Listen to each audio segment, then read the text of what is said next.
इस कार्यक्रम के पुण्यार्चक हैं स्वर्गीय पंडित श्री रतनलाल जी बैनाड़ा की स्मृति में बैनाड़ा उद्योग लिमिटेड, आगरा।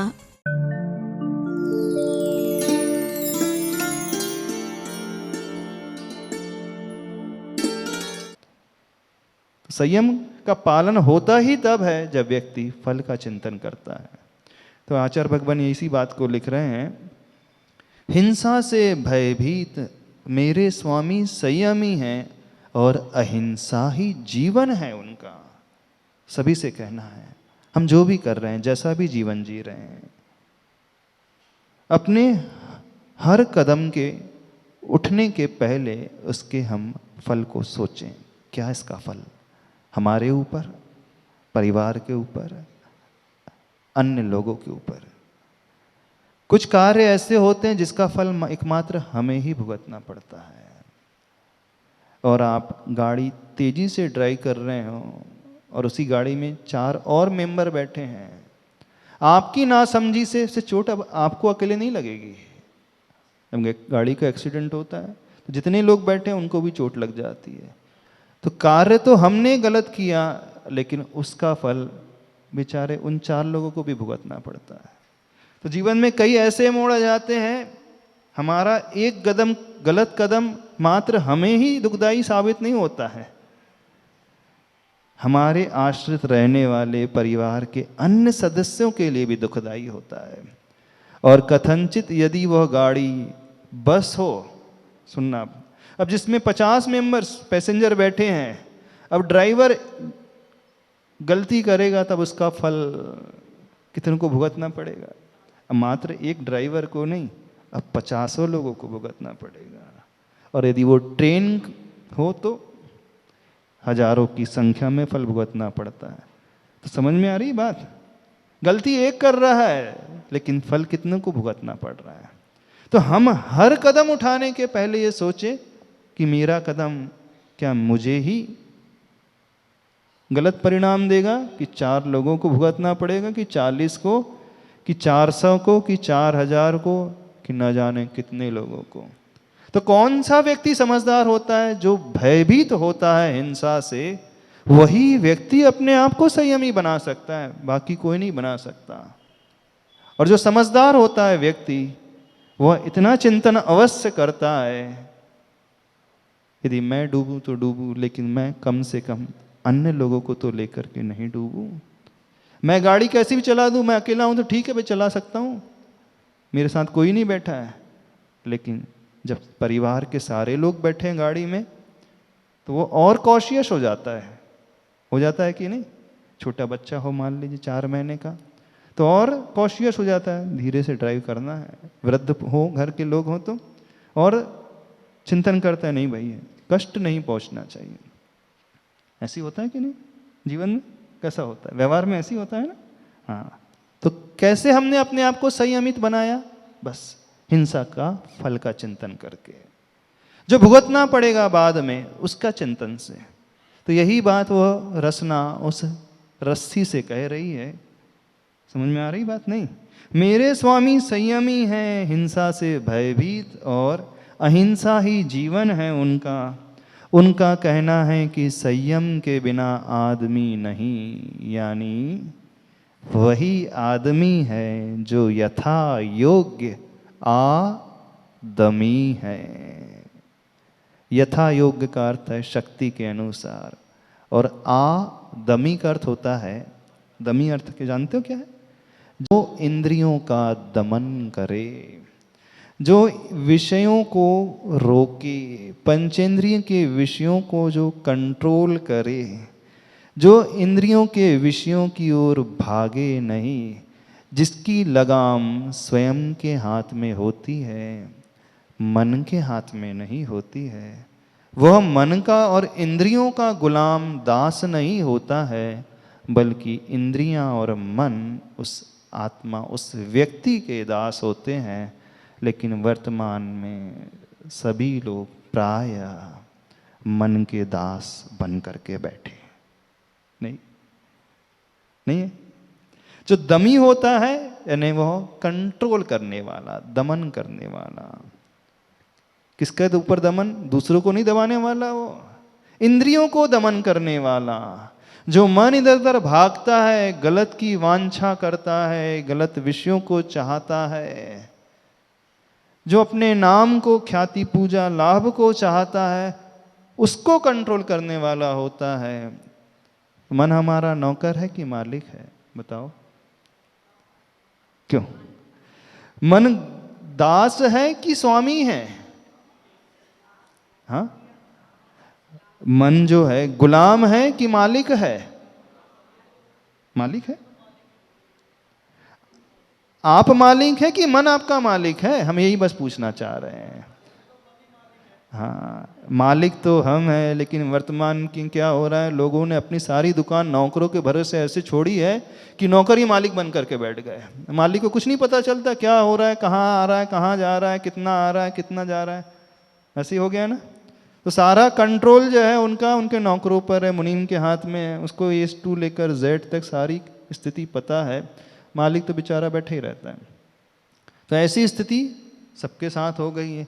जो हमारा नौकर था वो हमारा मालिक बन करके बैठ गया। हमें उसको ऑर्डर देना था, वो हमें ऑर्डर देता है। मन ऑर्डर देता है, ये करो, वो करो, ये खाओ, ये पियो, ये करो, ये सोचो, वो सोचो, तो उसके अनुसार हम चल रहे हैं। तो जो दमी होता है, यानी दमी का अर्थ होता है संयमी, तो जो यथा योग्य आदमी है वही आदमी है। तो बताओ कितने आदमी बैठे हैं यहाँ? कितने आदमी बैठे हैं यहाँ पे? कितने संयमी बैठे हैं? आदमी तो हैं दमन करने वाले, इंद्रियों के ऊपर दमन नहीं, दूसरों के ऊपर दमन करने वाले। इंद्रियों के ऊपर कंट्रोल करने वाले नहीं, दूसरों को कंट्रोल करने वाले बैठे हैं। इंद्रियों के ऊपर हुकूमत नहीं चलाते हैं, दूसरों के ऊपर हुकूमत चलाते हैं।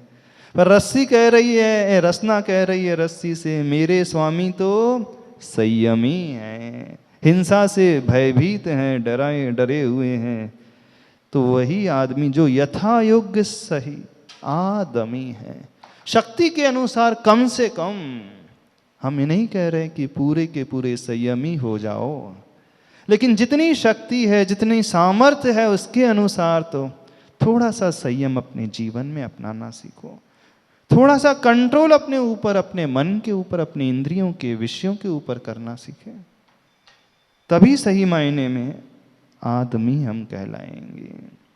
बहुत गजब की बात आचार्य भगवान इस शब्द के माध्यम से दे रहे हैं। बहुत गजब की व्याख्या आदमी की आचार्य भगवान ने। कोई नहीं सोचता आदमी की ऐसी भी व्याख्या हो सकती है। आदमी अर्थात आदमी अर्थात शक्ति अनुसार संयमी, जीवन को संयमित रखने वाला, जीवन रूपी गाड़ी में ब्रेक लगाने वाला।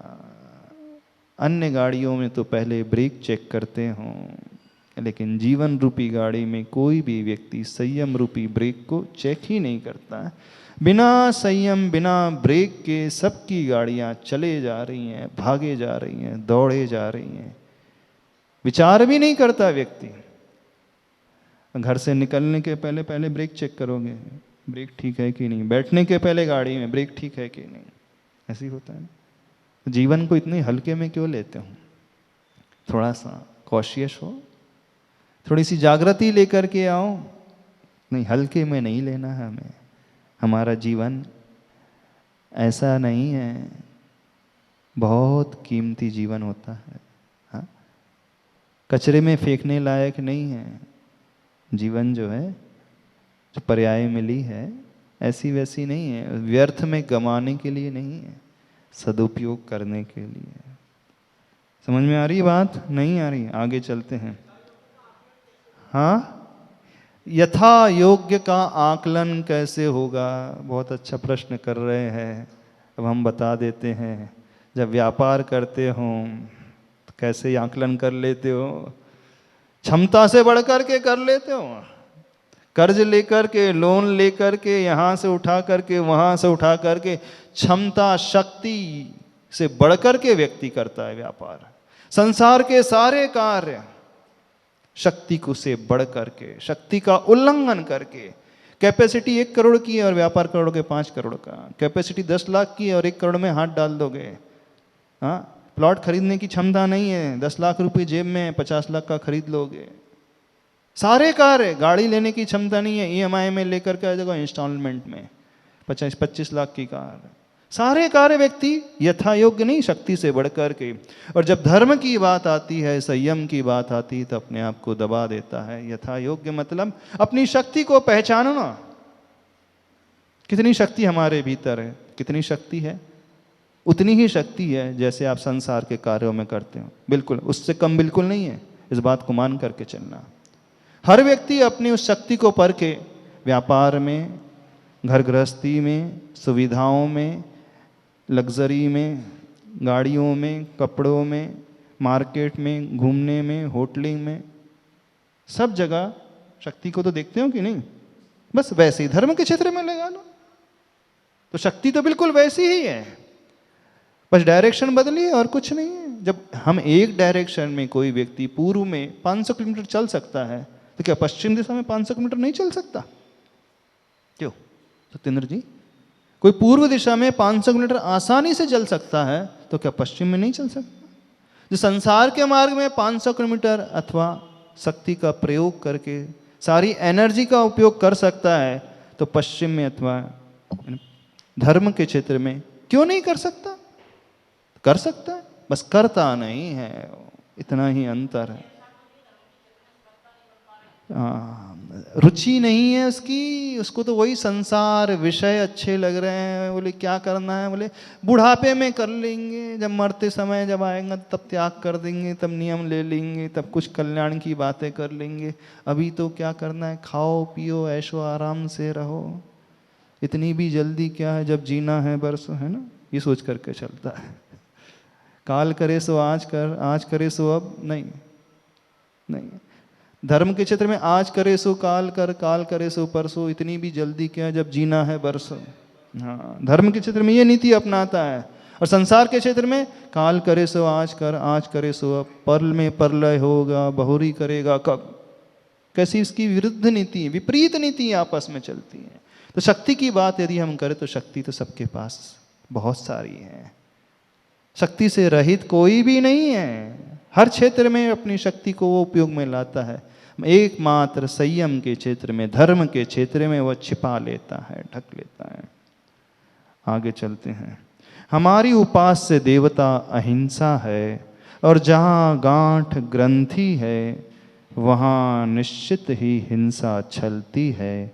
अर्थ यह हुआ कि ग्रंथि हिंसा की संपादिका है, और निर्ग्रंथ दशा में ही अहिंसा पलती है, पल पल पनपती है, बल पाती है।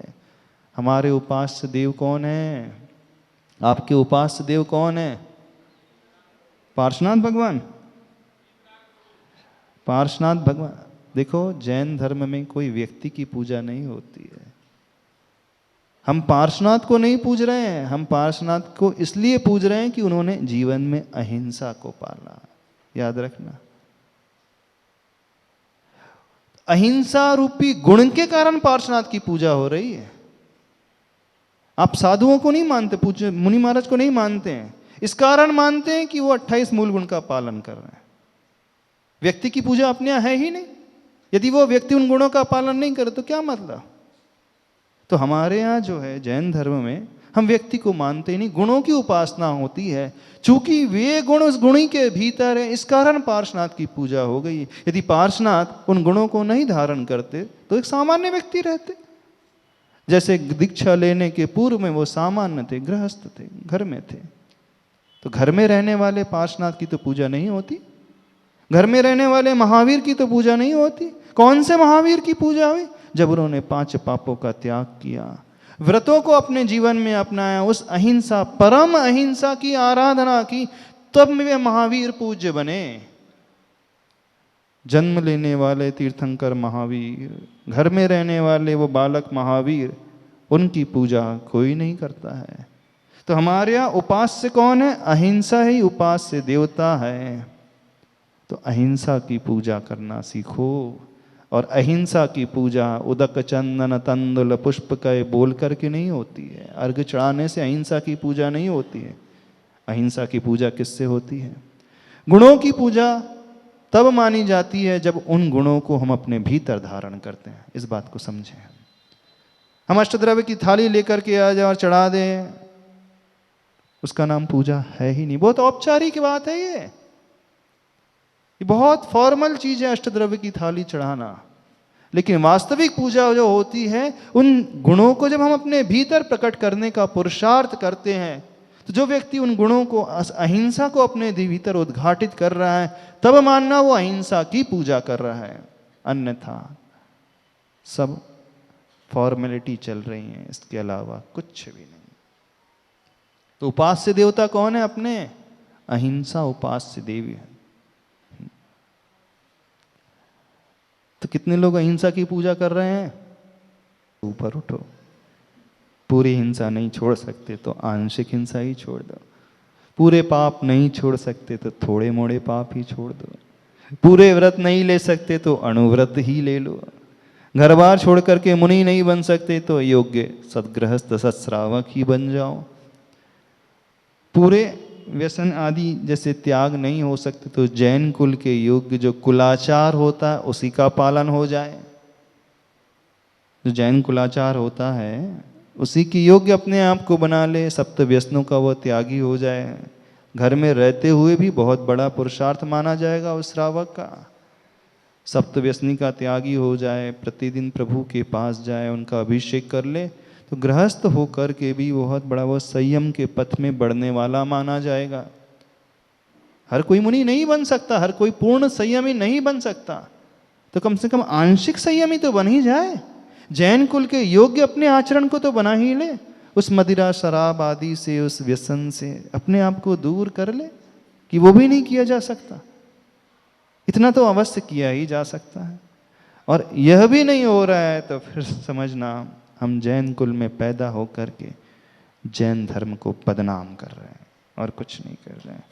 बिल्कुल जैन कुल में पैदा होकर के जैन धर्म को बदनाम कर रहे हैं। क्योंकि एक अजैन व्यक्ति ये देखेगा कि ये जैनी होकर के व्यसन में लिप्त है, तो बोले मैंने तो समझा था कि जैन लोग तो बहुत ऊंचे होते हैं।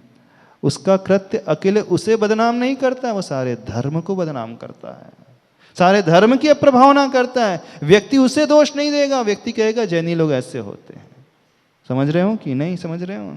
तो जो अहिंसा उपास्य देवता मानता है अहिंसा को, वो क्या करता है? उस अहिंसा को अपने जीवन में अपनाने की कोशिश करता है, तब मानना अहिंसा की पूजा हो रही है। अन्यथा सब ऊपर ऊपर चल रहा है। और जहाँ गांठ ग्रंथि है वहाँ निश्चित ही हिंसा पलती है। जहाँ हृदय में, मन में कोई सी प्रकार की गांठ हम पाल करके रख रहे हैं, तो हिंसा का अर्थ क्या? उसे हम दुखी कर रहे हैं, सामने वाले को हम दुखी कर रहे हैं, परेशान कर रहे हैं। वो अच्छे से नहीं रह पा रहा तो ये उसकी हिंसा हो गई। साक्षात संगी पंचेंद्रिय मनुष्य की हिंसा हो गई। और एक की न जाने कितनों की हिंसा हो जाती है। वहाँ निश्चित ही हिंसा छलती है। अर्थ यह हुआ कि ग्रंथि हिंसा की संपादिका है, यानी ग्रंथि से ही हिंसा पैदा होती है। और निर्ग्रंथ दशा में ही अहिंसा पलती है। पूर्ण अहिंसा कौन पाल सकता है? जो निर्ग्रंथ यानी परिग्रह से रहित मुनिराज दिगंबर साधु जो होते हैं, वह निर्ग्रंथ साधु माने जाते हैं, अहिंसक माने जाते हैं। वहीं पल पल पनपती है, बल पाती है वो अहिंसा। हम निर्ग्रंथ पथ के पथिक हैं, इसी पंथ की हमारे यहाँ चर्चा अर्चा प्रशंसा सदा चलती रहती है। यही जीवन इसी भांति आगे आगे भी चलता रहे, बस और कोई वांछा नहीं, इच्छा नहीं। आप कौन से पंथ के पथिक हैं? न 13 पंथ, न 20 पंथ, न 16.5 पंथ, है ना? समझ रहे हो? न 13 न 20, एकमात्र निर्ग्रंथ पथ के पथिक हैं। 13, 20, 16.5 ये सब पंथ छोड़ दो। कौन सा पंथ? एकमात्र जहाँ देव, गुरु और शास्त्र की उपासना होती है। तो निर्ग्रंथ पथ के पथिक हैं, इसी पंथ की हमारे यहाँ चर्चा, अर्चा और प्रशंसा सदा चलती रहती है। आपके घर में कौन सी चर्चा चलती रहती है? निंदा की चर्चा चलती रहती है, इधर उधर की लगाई बुझाई की चर्चा चलते रहती है ना? धर्म की चर्चा चलती है, पढ़ो के बस घर घर घर चर्चा रहे धर्म की। पर आज ये भावना तो गायब ही हो गई, घर घर चर्चा रहे अधर्म की। सब जगह अधर्म की चर्चा, पाप की चर्चा, विषय कसाई की चर्चा, खाने पीने की, अभक्ष की चर्चा, इनकी चर्चा 24 घंटा चलती है। धर्म की चर्चा तो नहीं चलती है। अर्चा किसकी होती है? अर्चा का अर्थ है पूजा। तो निर्ग्रंथ पथ में जो चलने वाले पथिक हैं, उन्हीं की अर्चा होती है, यानी वो गुरु का सच्चा भक्त माना जाता है, गुरु का सच्चा उपासक माना जाता है। गुरु की उपासना करने वाला, उनकी अर्चना करने वाला, उनकी पूजा करने वाला, वो अर्चा है। और प्रशंसा, उन्हीं का गुणानुवाद होते रहता है, उनकी तपस्या का गुणानुवाद, आचार्य भगवान की उस साधना का गुणानुवाद। देखो आचार्य भगवान इतनी उम्र में भी कैसी भीषण साधना कर रहे हैं, इतनी निष्प्रह वृत्ति से रहते हुए आत्म कल्याण में लगे हुए हैं, ना गर्मी देखते ना सर्दी देखते हैं, किसी कोई प्रकार की किसी वस्तु की कोई इच्छा जिनके मन में नहीं रहती है। धन्य है ऐसे आचार्य परमेष्ठी गुरुदेव श्री विद्यासागर महाराज जी। ऐसी प्रशंसा घर घर में चले, चलती है? नहीं चलती। इधर उधर पिक्चरों की चर्चा चलेगी, मूवीज़ की चर्चा चलेगी, मोबाइल की चर्चा चलेगी। हाँ, कौन सा लेटेस्ट मॉडल आया है, अब ये लेना है, इसकी चर्चा चलेगी। कौन सी लेटेस्ट का गाड़ी आई है, अब ये देखना है। इसी की चर्चा चलती रहती है। तो न चर्चा है, न अर्चा है, और ना ही प्रशंसा है। क्या है? तो आप ही देखो आपके घर में क्या चलते रहता है। तो महिलाएं जो खाने पीने की चर्चा करते रहती सुबह से शाम तक, इससे उनको फुर्सत नहीं मिलती है ना? सवेरे का नाश्ता खत्म हुआ नहीं कि दोपहर के भोजन की चर्चा और अर्चा लग जाती है, और वो समाप्त हुआ नहीं कि शाम के अंथों की चर्चा अर्चा लग जाती है। तो उनको भोजन से, खाने पीने से, चौके चूल्हे से फुर्सत नहीं है। और इनको, पुरुषों को बताओ आप लोगों को किससे फुर्सत नहीं? हाँ, व्यापार से, पैसे की।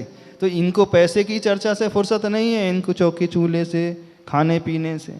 खाना में, भोजन में तो मात्र 10 मिनट लगते हैं, लेकिन चर्चा में तो पूरा दिन बीत जाता है। रात में भी सपने वही आते होंगे, कल कौन सी सब्जी बनाना है हाँ, कल क्या बनाना है, कल क्या लाना है, यही है ना? तो वही आपके भगवान है जो सपने में झलकते हैं, इसका मतलब वही तो भगवान है आपके, और क्या है? उन्हीं की चर्चा, उन्हीं की अर्चा, उन्हीं की प्रशंसा चल रही थी, वही आपके भोजन भगवान बन गए, और आप लोगों का पैसे भगवान बन गए, और तो किसी की। तो निर्ग्रंथ गुरु तो भगवान कहने में है, लेकिन हृदय में तो कोई और ही है। जिसकी जहाँ रुचि होती वही उसका भगवान हो जाता है। बिल्कुल सत्य मानना। 24 घंटे जो हमें दिखते रहे ना, जो हमारे विचारों में बात आते रहे, जिसके सपने हमें नजर आते रहे, सपनों में भी हम वही देखते रहें, तो समझना हमारा भगवान वही है। तो अधिकांश लोगों के भगवान तो इंद्रियों के विषय, कसाय, भोजन, पानी, रुपया, पैसा ही है। हाँ, मंदिर के भगवान तो हैं, पार्श्वनाथ भगवान, ये बात अलग है। जब यहाँ आ जाते हो तो गुरु महाराज भी मिल जाते हैं थोड़ी देर के लिए, ये बात अलग है। लेकिन हृदय के भगवान तो आप भी अच्छे से जानते हो कौन से हैं। कौन से हृदय के भगवान? खाना पीना। तो इसकी चर्चा नहीं करना है।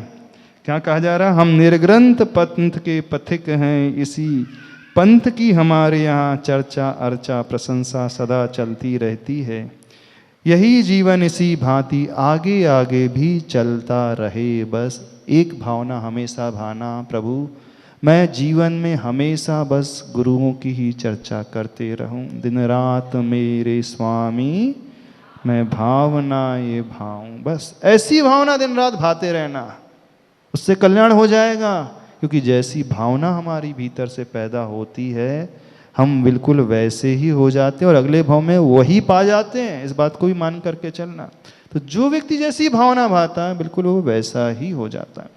बस और कोई वांछा नहीं है, इच्छा नहीं है, आकांक्षा नहीं। वांछा से मतलब आकांक्षा, इच्छा। और तुमने कठिन कठोर गांठ पाल रखी थी, उसे खोले बिना भरी बाल्टी को कूप से ऊपर निकालते समय जब वो गांठ गिर्रा पर आ गिरेगी। समझ में आ रहा क्या वर्णन चल रहा है? अब तो ना कुआं है, ना रस्सी है, ना बाल्टी है, ना कुएं से बाल्टी खींचना है, न पानी छानना है, कुछ भी नहीं बचा। सीधे बटन दबाना है और सबमर्सिबल पंप से पानी आ जाएगा और वो आपके आरओ में चला जाएगा और वहाँ से फिल्टर होकर के आपके हाथ में आ जाएगा। अब तो व्यवहार में भी अहिंसा नहीं बची है, आपकी क्रियाकलाप में भी अहिंसा धर्म गायब हो गया है ना। महिला वर्ग भी अब तो कुएं से पानी निकालती है महाराज जी। बड़े परिवार के, बड़े घराने के लोग हैं तो नौकरों का काम है, कुएं नहीं है। देख लो, मंदिर में कुएं ही नहीं है, कहाँ से वो बाल्टी आएगी, कहाँ से वो रस्सी आएगी। अब तो ये शास्त्रों की बातें रह गई हैं बस। बताओ, ये बेसिक क्रिया है। यदि जैन श्रावक श्राविका को पानी छानना ही नहीं आएगा तो आप अपने बच्चे को क्या सिखाओगे? पानी छानना कितनी महिलाओं को आता है? पानी छानना नहीं, पानी छानने का मतलब क्यों छाना जाता है? जीवों की रक्षा के लिए छान करके उन जीवों को उसी स्थान में पहुंचाना जहां वो उत्पन्न हुए थे, इसलिए छानना जाता है। पानी छानने का कोई उद्देश्य और थोड़ी कोई है। फिल्टर करने का उद्देश्य क्या है? जीवों की अहिंसा का पालन है मुख्य उद्देश्य। तो वो हो रहा है तो नहीं तो पानी तो छानते नहीं आप लोग। नाम के धार्मिक हो, सब कुछ काम के भी नहीं है, बाहरी क्रिया भी नहीं करते। और तुमने कठिन कठोर गांठ पाल रखी थी, उसे खोले बिना भरी बाल्टी को कूप से ऊपर निकालते समय जब वह गांठ गिर्रा पर पड़ती। गिर्रा मतलब वो पुली, कुएं में जो पुल्ली लगी होती है ना, उसे बोलते हैं हिंदी में गिर्रा। पुल्ली के ऊपर वो रस्सी डाली जाती है और उससे खींची जाती है और बीच में गठान आ जाती है। तो पुल्ली का जो पैसेज होता है बहुत छोटा होता है, गठान आ जाती है तो वो एकदम से उछल जाएगी और बदल जाएगी, ट्रैक को बदल लेगी। तो बाल्टी में जो जल भरा है वो क्या हो जाएगा? गिरेगा। वही बात कर रहे हैं। जब वो गांठ गिर्रा पर आ गिरेगी, नियम रूप से बाल्टी का संतुलन बिगड़ जाएगा तब, और रस्सी गिर्रा में फंसेगी। परिणाम स्वरूप बाल्टी का बहुत कुछ जल उछल कर पुनः कूप में गिरेगा। ऊपर से पानी फेंक देने से क्या हो जाएगा? कभी अपने छोटे से बच्चे को 3 मंजिल छत से ऊपर फेंक करके देखना क्या होता है। छोटा सा बच्चा है, 3 मंजिल बिल्डिंग की छत से फेंक करके देखना क्या होता है। क्या होगा? क्या हो जाएगा बताओ? नहीं बचेगा। तो इतनी हाइट से ऊपर से जब पानी नीचे गिरता है, उसमें रहने वाले छोटे छोटे जीव जो हैं मरण को प्राप्त हो जाते हैं। वो हिंसा होती है। उस हिंसा से बचने के लिए सारी ये क्रिया की जा रही है। जो महिलाएं पानी छानती भी है ना, कुएं से निकाल करके, वो बिलछानी कैसे डालती हैं? ऊपर से ही ऐसे डाल देती हैं, कुएं में गिर जाएगा। इतनी हाइट, 30 फीट हाइट है अथवा 40 फीट गहराई है, 60 फीट है, 50-60 फीट से पानी ऊपर फेंक देते हैं, गिरा देते हैं। तो उतने फोर्स से वो नीचे जाकर के गिरेगा तो पानी में रहने वाले जो जलकायिक जीव हैं प्लस उसके आश्रय से रहने वाले त्रस्कायिक जीव हैं, 2 इंद्री, 3 इंद्री, 4 इंद्री, पंचेंद्री, कितने? 1 नहीं, 2 नहीं, कितने जीव होते हैं? असंख्यात जीव, एक ड्रॉप में, एक बूंद में असंख्यात जीव। और आधी बाल्टी पानी उछल करके नीचे गिर जाए तो कितने? जब एक बूंद में असंख्यात तो कितने जीव मर जाते हैं। अब जिसका हृदय संवेदनाओं से भरा होगा वही तड़प उठेगा, सोचेगा मेरे ऐसी क्रिया से कितने जीव मर जाते हैं, हिंसा हो जाती। नहीं, मैं ऐसा कार्य नहीं कर सकती हूँ, नहीं करूँगी। लेकिन आपको तो विचार भी नहीं आता। अनछना जल प्रयोग में लाते हैं, कितने जीव को रोज मारते हैं सुबह से लेकर शाम तक, एक बाल्टी पानी में न जाने कितने जीव। अब इतने जीवों को मारोगे तो कितना पाप का आश्रय होता है पता है। उस पाप के आश्रय से डर करके व्यक्ति पानी छानता है, नहीं मुझे उस हिंसा के दोष से बचना है, मैं इतने जीवों का घात नहीं कर सकता हूं, मैं अपने सुख के लिए इतने जीवों को मार दूं, मुझ जैसा फिर तो कठोर हृदय कोई नहीं होगा। ये होता है धर्म का फल, धर्म के श्रवण का फल, धर्म को सुनने का फल। वो हिंसा से फिर अपने आप को बचाता है। लेकिन पंचम काल की श्राविकाएं, महिलाएं, पुरुष तो ऐसे हैं, कोई फर्क ही नहीं पड़ता आपको, कितने भी मरते जाए, मरे तो वो अपनी बला से मरे, हम क्या करते हैं, उनका भाग्य ही ऐसा है। जल में क्यों पैदा हुए आप ऐसा कहोगे, है ना। कभी आपको दुख होता है, दर्द होता है जब इतने सारे जीवों को मार देते हो आप। दर्द तो तब होगा जब सोचोगे कभी, आज तक तो सोचा भी नहीं होगा, सोचा भी नहीं हो ना। जब आप बाथरूम में जाते हो, शॉवर ऑन कर देते हो, बैठ जाते हो, घंटों घंटों नहाते रहते हो, कितना जीव कितना पानी फालतू बह जाता है, कितने जीव मर जाते हैं। कभी हृदय रोया कभी आपका? मैं अपने आनंद के लिए कितने जीवों की हिंसा कर देता हूं, और नहाने के बाद आनंद आता है ना। तो ये हिंसा नंदी रौद्र ध्यान, समझो कौन सा ध्यान है। हिंसा करके व्यक्ति प्रसन्न हो रहा है तो हिंसा नंदी रौद्र ध्यान है, जिसके बारे में आज तक वो नहीं सोचता है। फिर जाके इसका फल मिलता तो वो महसूस करता है, आखिर मैं तो जैन कुल में पैदा होकर नरक में कैसे आ गया। फिर अवधि ज्ञान लगाता नरक में जाकर के, वो मैं तो रोज पूजा करता था, अभिषेक करता था, सब कुछ धर्म की क्रियाएं करता था, फिर मैं नरक में कैसे आके गिर गया। फिर आचार्य भगवान कहते हैं, ऐसा रौद्र ध्यान किया है तुमने, ऐसा रौद्र ध्यान किया है, बोले हिंसा करके खूब आनंद मनाया, तो उसका फल है वहां जाकर के भुगतना पड़ता है। तो नरकी में जाना चाहते हैं शायद यहाँ के लोग, नरकी में जाना है ना।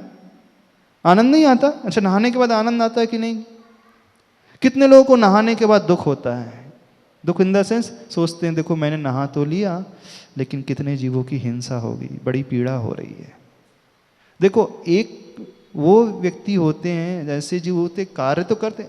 अब आप कहोगे कि महाराज जी नहाना धोना नहीं करेगा, नहीं नहाओ, नहाने के लिए मना नहीं है, लेकिन नहाने के बाद ये तो सोचो मैंने नहा लिया, स्नान कर लिया, लेकिन कितने जीवों की विराधना कर ली, यानी उसके हृदय रोए, पश्चाताप से भरे, तो उसमें कम पाप लगेगा। और जो ऐसा सोचेगा वो फिर अननेसेसरी वेस्टेज नहीं करेगा पानी का। बोले मैं फालतू पानी क्यों बहाऊं, जितना आवश्यक है उतना का ही प्रयोग करूंगा, अननेसेसरी मैं प्रयोग ही नहीं करूंगा। तो वो अनर्थ दंड के पाप से भी बच जाता है, और जो वो पाप करता है उसमें वो पश्चाताप भी करता है, तो इस पश्चाताप से वो बहुत धुल जाता है। हम ये कहना चाह रहे हैं, हम भी मानते हैं श्रावक इनसे नहीं बच सकता है। तो सबसे उत्कृष्ट मार्ग कौन सा होता है? जो पीड़ित हो जाता है तो फिर नियम ही लेता है कि नहीं अब मैं तो जल छान करके ही प्रयोग करूंगा। इतना तो नियम ले सकते हो आप कि नहीं? जैनी होकर के इतना नियम नहीं ले सकते। जैनी के तो लक्षण है छान करके पीने वाला पानी होता है, जल छान करके प्रयोग करता है। लेकिन अब छाने तो छाने इस कैसे? छानने का अर्थ है जीवानी डालना, बिलछानी डालना। तो कम से कम इतना तो नियम ले सकते हो कि जो हम भोजन बनाएंगे उसमें हम शुद्ध छने हुए जल का प्रयोग करेंगे। चलो नहाने की बात छोड़ दो, एक इतना तो नहीं, इतना भी नियम नहीं ले सकते हैं महिलाएं वर्ग। तो बोले कौन सा छानेंगे? बोरिंग का पानी नहीं, जहां बिलछानी डल सकती है ऐसा इंतजाम तो कर सकते हो। छोटी बोरिंग होती है, 8 इंच की बोरिंग है, उसमें जीवानी डाल सकते हैं, वो अहिंसा यंत्र लग जाएगा तो उसमें डल सकती है। कम से कम इतना करोगे तो आपकी जो जैन धर्म की क्रियाएं सुरक्षित रहेंगी, धर्म सुरक्षित रहेगा, आने वाली पीढ़ी समझेगी कि जैनी लोग क्या होते हैं। तो कितनी महिलाएं नियम ले सकती हैं, हम भोजन के समय शुद्ध जल का, छना हुआ जल का प्रयोग करेंगे। जीवानी डाल करके, या तो बारिश का पानी स्टोर कर लो, उसमें आप जीवानी डाल सकते हो, कुएं का पानी, अथवा एक 8 इंच 6 इंच की बोरिंग है जहाँ जीवाणी यंत्र लग जाता है, इतना भी नहीं कर सकते, और इतना भी नहीं कर सकते तो फिर मान करके तैयारी, अपनी रिजर्वेशन रखो, तैयारी नरक की। बिल्कुल सत्य कह रहे हैं, कड़वी बात है। जैन होकर के, समझदार होकर के जो व्यक्ति अपने आलस को नहीं छोड़ सकता, प्रमाद को नहीं छोड़ सकता है, तो तैयारी रखना। फिर कहाँ की तैयारी रहेगी? नरक जाने की तैयारी रखना, क्योंकि आपको तो बहुत आनंद आता है जीवों का घात करके, दुख तो होता नहीं किसी को। तो आचार्य भगवान उस शिल्पी के माध्यम से बता रहे हैं, वो संयमी हैं, वह जल को गिरता हुआ नहीं देख सकता, इस कारण उस गठान को खोलने का पुरुषार्थ कर रहा था। ना आप बाहर की गठान खोलते हो, ना भीतर की गठान खोलते हो, कोई गठान नहीं खोलते हो। मन की गठान भी बंधी है और रस्सी आदि की यानी क्रियाओं में भी गठान बंधी हुई है।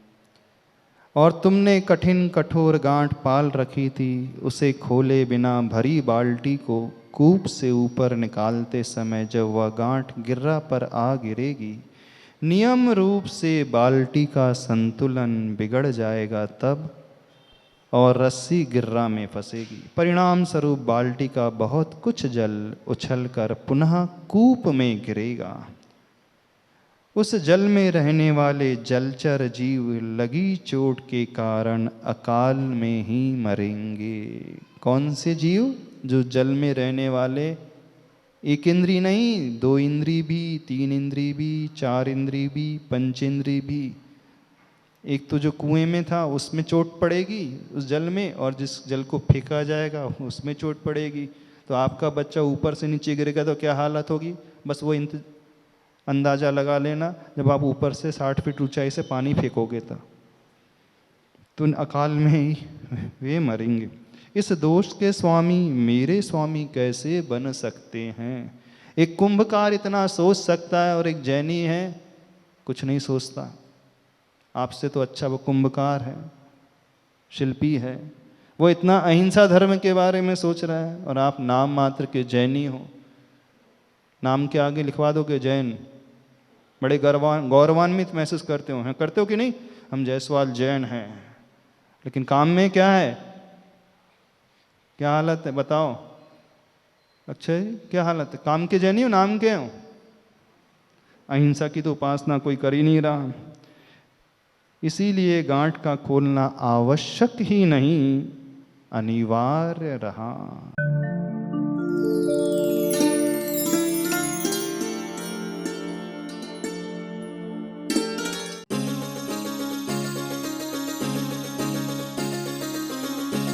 इस कार्यक्रम के पुण्यार्चक थे स्वर्गीय पंडित श्री रतनलाल जी बेनाड़ा की स्मृति में बेनाड़ा उद्योग लिमिटेड, आगरा।